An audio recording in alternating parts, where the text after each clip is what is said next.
बाजार रोशनियों से जगमगा रहा था। दुकानदार ऊंची आवाजों में ग्राहकों को बुला रहे थे। बच्चे गुब्बारों के साथ खेलते दौड़ रहे थे और औरतें खरीदारी में मसरूफ थीं। हर तरफ एक शोर, एक हलचल और जिंदगी की रवानी थी। इन्हीं लोगों के बीच में ऐशल हसन अपनी माँ के साथ खड़ी थी। 16 साल की ये लड़की जितनी हसीन थी, उतने ही पुरेतमाद। वो खामोशी से माँ के पास खड़ी थी, जबकि माँ सब्जी वाले से भावताव कर रही थीं। ऐशल के चेहरे पर सुकून था, लेकिन आंखों में एक खास सी चमक, एक हिम्मत की झलक दिखाई देती थी। माहौल खुशगवार था, मगर अचानक इस सुकून को एक साया तोड़ गया। 4 लड़के, जो पूरे मोहल्ले में अपनी औबाशी और बदतमीजी के लिए मशहूर थे, भीड़ को चीरते हुए आगे बढ़े। उनकी आंखों में शरारत और जबान पर बदतमीज हंसी थी। पहला लड़का मुस्कुराते हुए बोला, वाह, आज तो किस्मत ने साथ दे दिया है। देखो कौन बाजार में आ गया है। दूसरा तंजिया अंदाज में बोला, ये तो लगती है किताबों में घुसी रहने वाली लड़की।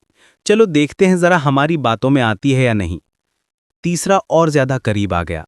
उसने आवाज को और मीठा करने की कोशिश की। कहाँ जा रही हो परी जी? हमारे साथ चलो, पूरा बाजार घुमा देते हैं। चौथे ने भीड़ की तरफ देखा और अकड़कर कहा, यहां कौन है जो हमें रोकेगा? आज तो मजा आ जाएगा। भीड़ सब कुछ देख रही थी, लेकिन जैसे सबकी जबानें बंद थीं।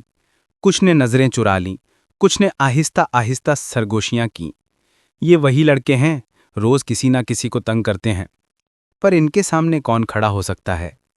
ऐशल ने आहिस्ता से सर उठाया। उसकी आंखों में एक अजीब सा सुकून और आत्मविश्वास था। वो ठंडी मगर मजबूत आवाज में बोली, रास्ता छोड़ दो। चारों लड़के जोर जोर से हंसने लगे। पहला लड़का हंसते हंसते बोला, हाय, हमें हुक्म दे रही है ये लड़की।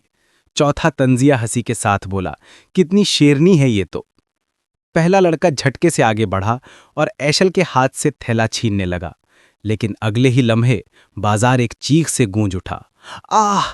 वो लड़का जमीन पर तड़प रहा था। ऐशल ने बिजली की तरह उसका हाथ मरोड़ा और जूडों का दांव लगाकर उसे धूल चटा दी थी। लोगों के चेहरे हैरत से खिल गए। ओह, ये तो मार्शल आर्ट जानती है। कमाल है, इतनी बहादुर लड़की। अब दूसरा लड़का गुस्से से आग बबूला हो गया। वो चीखा, ओए, तूने हमारे दोस्त को हाथ लगाया, अब हम तुझे मजा चखाते हैं। वो लपका, लेकिन ऐशल ने घूमकर एक जबरदस्त किक उसके सीने पर रसीद की। लड़का पीछे जाकर ठेले से टकराया। आलू प्याज चारों तरफ बिखर गए। ठेले वाला चीखता रह गया, लेकिन भीड़ तालियों से गूंज उठी। शाबाश बेटी, वाह वाह। अब तीसरा लड़का दहाड़ते हुए आगे बढ़ा। समझती क्या हो खुद को? ऐशल ने झटके से उसकी कलाई पकड़ी, मरोड़ी और एक पल में जमीन पर दे मारा। वो दर्द से कराहने लगा। अब पूरा बाजार शोर मचाने लगा। औरतें दुआएं दे रही थीं, मर्द तारीफें कर रहे थे। अल्लाह ऐसी बेटी सबको दे, ये हुई ना बात। अब सिर्फ चौथा रह गया था।